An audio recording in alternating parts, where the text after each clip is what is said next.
ito po naman ang update mula sa Abra. Isa po yan sa mga probinsyang itinuturing na election hotspot.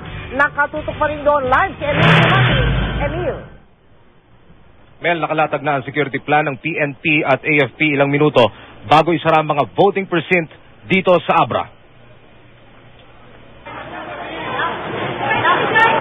Ang magkakasunod na nangyaring gulo na nagdulot ng tensyon sa mga voting precinct ang pinagbabatayan ngayon ng COMELEC at Task Force Abra. Kaya nila dodoblehin ang ipakakalat ng mga pulis at sundalo. Kung ang mga kinaukulan ng tatanungin, kailangan paghandaan ang pagtatapos ng botohan mamaya at ang transmittal ng mga boto. Dahil batay sa mga impormasyong kanilang hawak, posible itong samantalahin ng mga grupong nais na isabotahe ang resulta ng kauna-unahang automated election dito sa Abra. Nakatanggap ng mahigit 20 tawag ng insidente ng harassment ng pulisya, pero hindi raw totoo ang lahat ng ito. Dahil ang mga sumbong na gaya nito ay ginagamit na rin daw na strategy ng mga kandidato.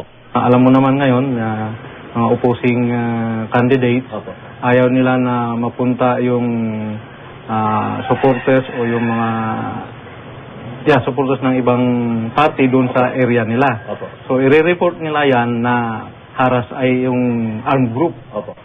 Samantala, dumating na dito sa Bangued West Elementary School ang mga compact flashcards na ipapalit sa mga sumablay na makina kaninang umaga. Ibig sabihin, maisasantabi na ang posibilidad na mabilang ng mano-mano ang boto sa nasabing presinto. Sa mga sandaling ito, Mel, wala nang masyadong pila ng mga botante sa mga presinto dito sa West at East Central Bangueda Elementary School. Maliban na lamang doon sa pila ng mga botante na nasa aking lukuran. 1,099 ang registered voters para sa presinto na yan at batay sa impormasyong ating nakalap mula sa BI Chairman ay umabot sa 899 ang bumoto sa presinto na ito na nasa aking likuran. Tututukan natin ang pangyayari ngayong tapos na ang botohan. Mel?